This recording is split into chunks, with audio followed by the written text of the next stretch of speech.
welcome everyone. Those who are watching at home, this is another in a series of town coffee chats we've been having, talking to various members and residents of Orangeville during this COVID-19 crisis that we're all in.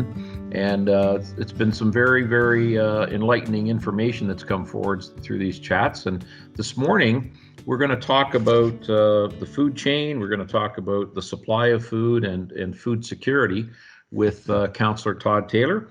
Todd's joining us today. He's also the Director of Sales for Dare Foods, so he knows a lot about supply chain. Also with us this morning is Kevin York. Kevin's the store manager for Zehrs Orangeville. Kevin, thank you. And of course, Heather Hayes. Heather's been on a session with us before on a town hall meeting we had. And Heather, we're grateful for you to join us this morning. You've got lots on your plate, lots going on in your world. So thank you. Thank you. So why don't we start off with Todd? You know, every time we sit down and talk to people, I try and get a little bit of the personal side of your story and how you and your family are dealing with it in your work life. So maybe you can start off, Todd, with sharing a little bit of the differences and the changes that you and your family have had to make in this period. Yeah, thanks, Sandy. Good morning, everybody.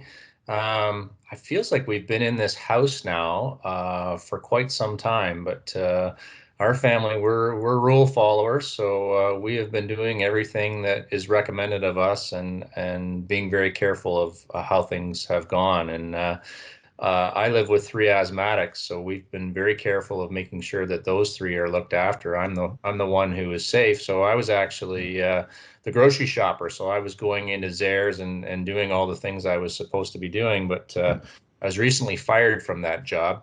Apparently, I'm not a very good grocery shopper, but I think we're trying our best over here. So it's been interesting. I don't like being in front of the computer as much as I've been, but I miss people would be my issue, Mr. Mayor. Right. In some of the other talks that we've had, Todd, you've shared that the business plan for your particular department at Dare Foods has sort of been thrown out the window. There's been incredible and dramatic changes in volume. And can you share with us some of the challenges that your company has been facing during this time? Yeah, I always feel awkward speaking about my employer because I don't want them to think I've done something untoward, but I'm quite proud to work for the company. And, I think some really interesting things that, Kevin will probably be able to give some affirmation to is, I know the world is really struggling right now, but if you're in consumer packaged goods, the world's a pretty good place. Because the restaurants have been closed, our business is through the roof. I don't celebrate the fact that our business is through the roof because I know it's a pandemic, but typically in a world of consumer packaged goods, if you're +2, +3, even +4, like +4 would be a huge year. It's just a mature business, and we're substantially above that as a company. And I know your organization, Kevin, is probably enjoying the same benefits and not celebrating it, but that's the situation we find ourselves in. And from our standpoint, I think the stress that I feel is, I feel very fortunate that I'm able to continue working.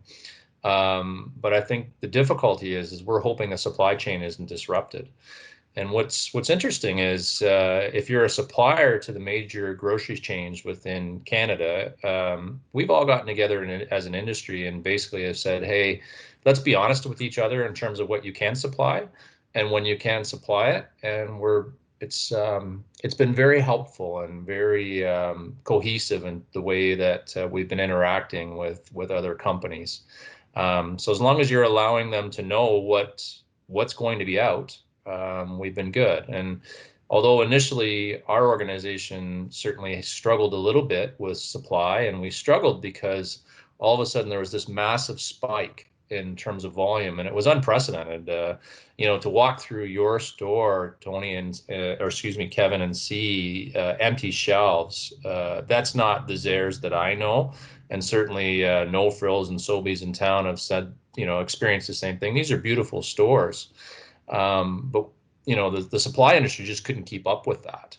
And then as time's gone on, our fear has been, the first thing I thought when the border closed was, oh my goodness, what is this going to mean? Because as Canadians, we don't realize that a lot of our product is bought on the Chicago Mercantile Exchange. So things like sugar and wheat, that sort of thing, corn, these are all key ingredients that we as Canadians need to get. So as long as that continues to come across, we're going to be good. And at this point, we don't know of supply disruptions. There's certainly going to be commodity spikes, which in translation means that there's probably going to be inflation. And this is my chatter right now. I don't know what things are going to cost, but it certainly feels like food inflation is going to be a problem as we move forward. And I guess my last piece, Sandy, would be is our concern is if something happens at the plant, as in we have exposure,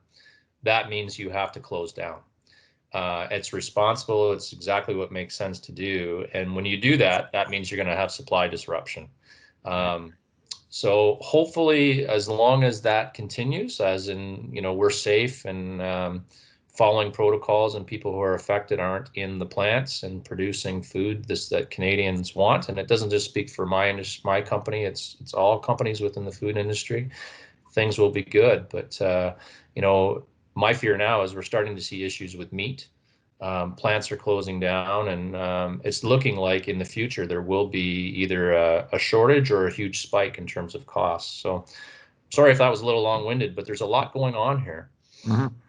Well, I've been watching, the news of the United States, and I think there was a meat packing plant called Smithfield in northern United States. Maybe it was North Dakota or something like that. And it was shocking. I think that one plant provided something like 30% of the market in the United States for I forget whether it was pork or chicken, but it was a massive, and 3,000 or 4,000 people working in that plant, and it's been shut down as a result of a COVID problem there. Does your company manufacture exclusively in Canada, or do you also manufacture in the States?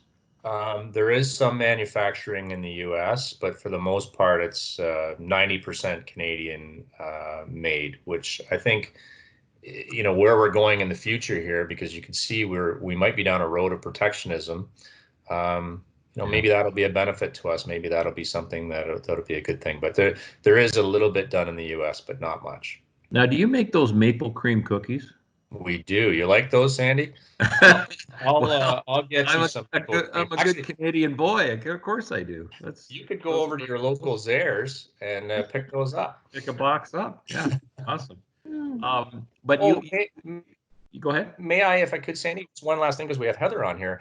The Zehrs don't brag about what they do as a company. It's a private company and very modest, but I was super excited over the weekend. The news came out.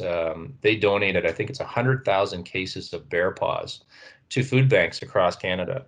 And Heather, I apologize. I don't know what that means for our local area, but I guess there was an outreach done through your organization to understand which areas were in the most need, and it went to that location. But anyway, I was pretty proud of that. I think that's a really good thing. So one more thought, Todd, about transportation and the border. Has there been any disruption of your product going into the States at this point? Not that we know of. There is items, if the volume continues to be at this upward trend and the COVID crisis continues in the fashion that it has been. I don't want to speak for our company, but the food industry will have shortages. There will be issues, right? I don't think it's something that we all need to cause a panic about. Like, we shouldn't be going to the grocery stores and loading up by any stretch, but just things to be aware of, that there will be issues moving forward. And one of the things that cropped up in the last 2 or 3 weeks was the border being closed, and farmers being concerned about migrant farm workers coming across the border. We're about to get into our growing season here, and the average Canadian doesn't want to bend over for 8 hours or 10 hours a day in a farm field, picking whatever. And so migrant farm workers are brought in to help us with our seasonal farm work. So I know that I think has been resolved now. I believe that those farm workers are going to be, but it certainly could have created a problem with supply chain if we can't get our products into the ground or out of the ground. So anyway, it's one of the challenges that's been resolved. So let's move on. Kevin, I've known you for a little while now. I know Zares has been a great philanthropist in town. You guys are always helping out. I know that you've partnered with the food bank.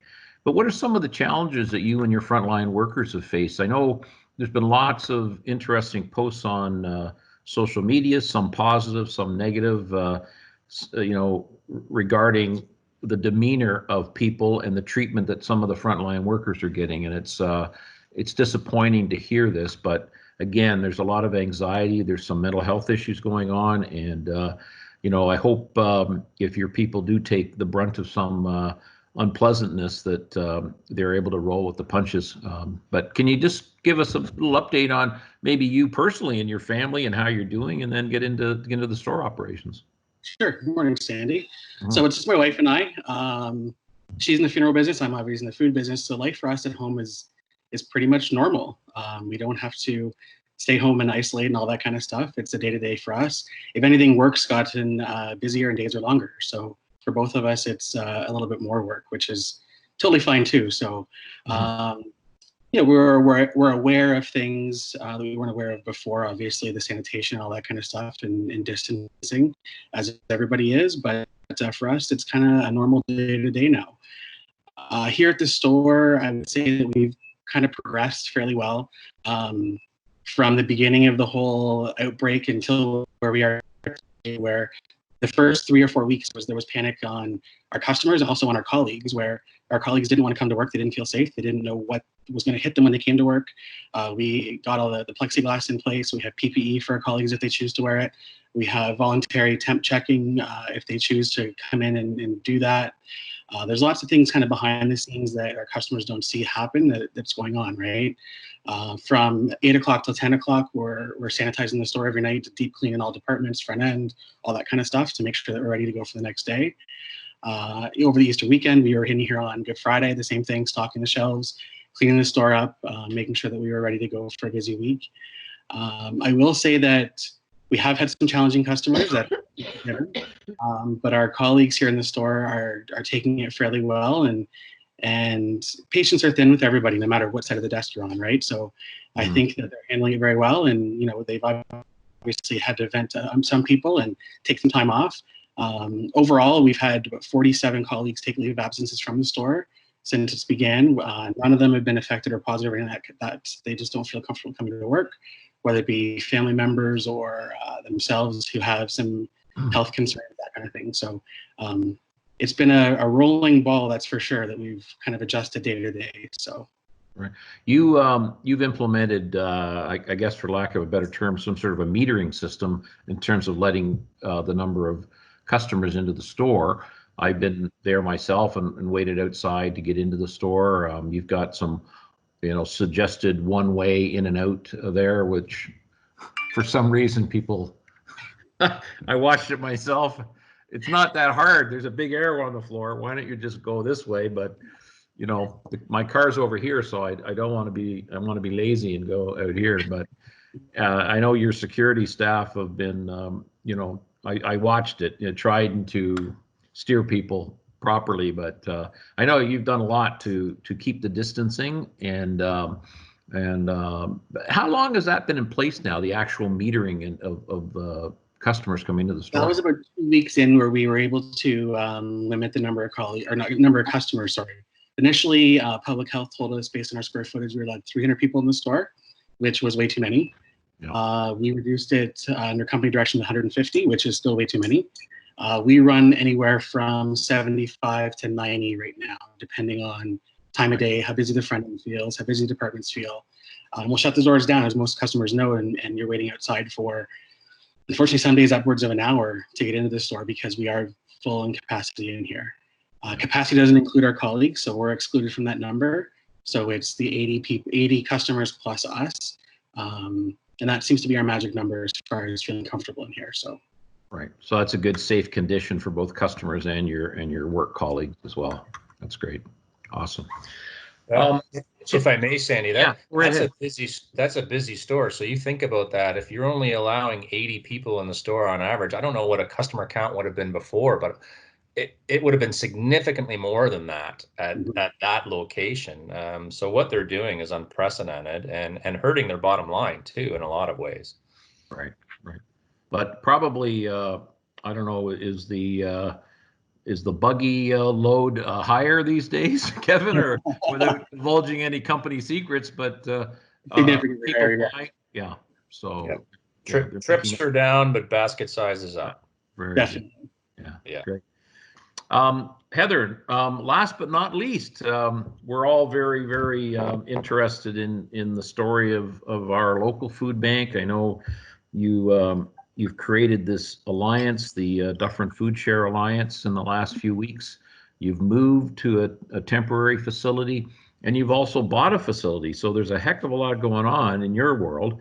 But can you just share with us some, your own personal experiences, and then get into what's happening with the food bank right now?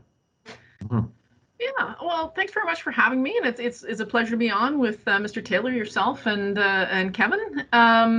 So yeah, my personal experience is like Kevin. I'm coming to work every day, and my husband is an essential worker. He builds bridges for a living, and infrastructure is important these days. So we're both out of the house a little bit more than maybe we had been before. From a personal side, we live out in the country, so we're a little more fortunate. We've got a bit of property to roam around on and that kind of thing. But I like everybody. I have an older son who lives in Fergus, and I miss him desperately. Not to be able to hug my children is very hard on the heart. So I think, like everybody else, I'm really feeling that. And for anybody who knows me, I pretty much hug anything that stands still for more than 3 seconds. So it's a little harder for some of us who are extroverts to manage these times. But also feeling pretty lucky that I have a job and that my family is safe. That's really important. There's yes. So that piece is really important. And from a food banking standpoint, boy, is it an interesting time. It's I'm not sure I'd ever thought about what a pandemic might look like for us, but here we are. We did open up the Dufferin Food Share, so we're really fortunate that organizations within Orangeville who provide support, as well as the Grand Valley Foods Bank, came on board, and now we have 2 centralized locations for individuals in the county to be able to pick up food. The Salvation Army Church, the New Hope Church, was kind enough to provide us space and let everybody set up shop there, which is phenomenal. We have a drive-through and a walk-through system, and then a couple of weeks ago we also started a delivery system. So that's a system where people can make referrals for individuals who would be immune compromised, would have mobility issues, would be socially isolated and not have access to foods, or who might be quarantined.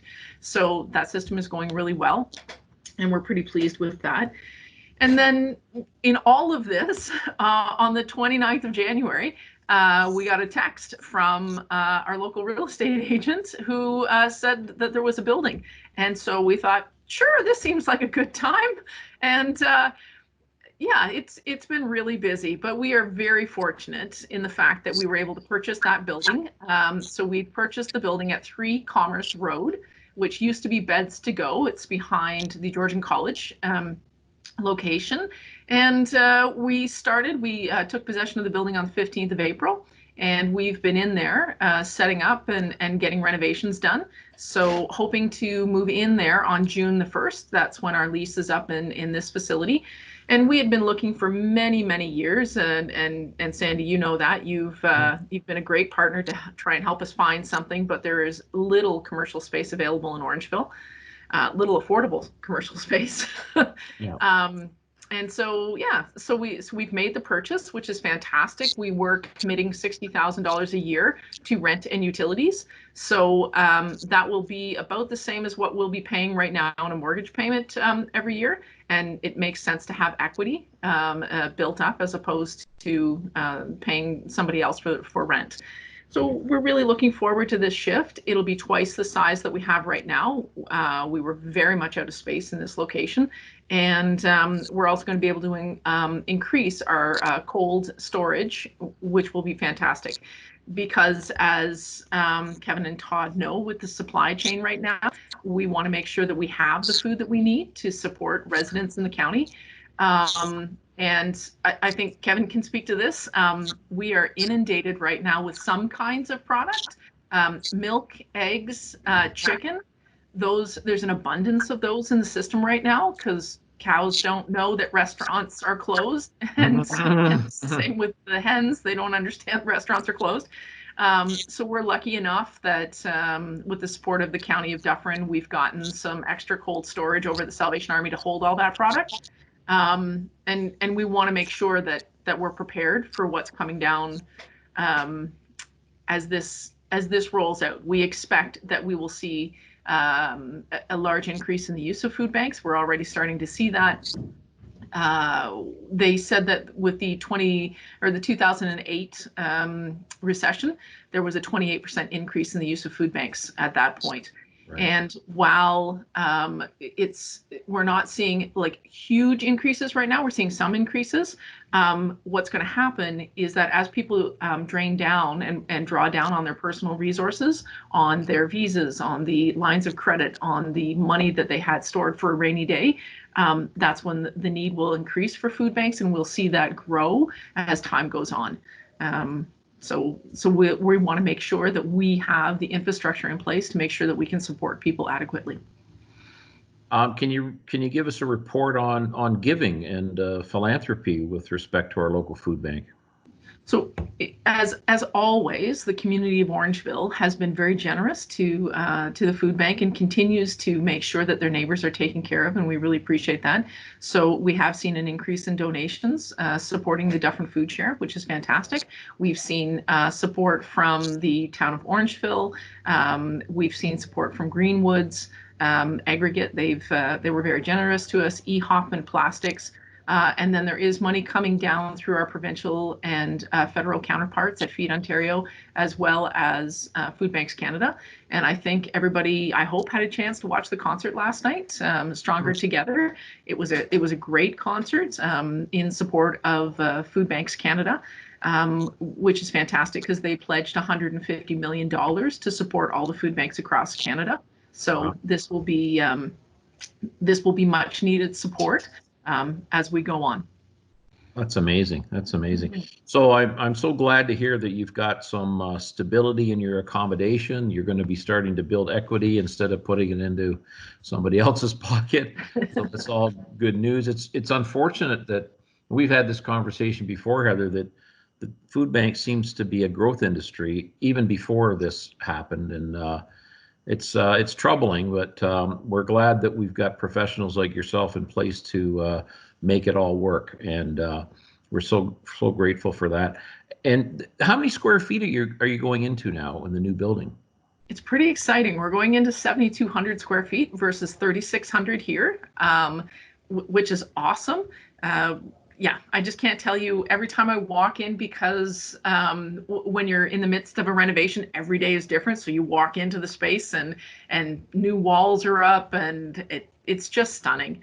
So now we're at the point of deciding things about where things are placed in the building and that sort of thing, looking at what our storage is going to be in the back of the building to hold canned goods and non-perishables. So lots of interesting things happening over there. Yeah, that's wonderful. Just, we've got a few minutes left here, but Kevin, I'm just wondering if I could draw upon, put your future and your crystal ball together. What are we going to look like in 6 months? At Zehrs? Did your company start to forecast what the new normal might be? They've alluded to the fact that our online shopping should stay relatively what we have now. They figure that we'll keep that customer base. In store, I would say that the plexiglass is probably a permanent addition. It's affixed to the checkouts. Right. We've given our pushback or our feedback to the company saying that we like the way we're monitoring the customers at the checkout and just feeding into the lines. So I hope that part stays. I'm not sure about the front door, if that'll kind of diminish as social distancing kind of goes to the wayside, or we don't need to do as much anymore. Maybe the number will increase. But I think that we'll still see the shop a little bit different than it used to be. January 2020 to June, July, it'll be a different shop for sure.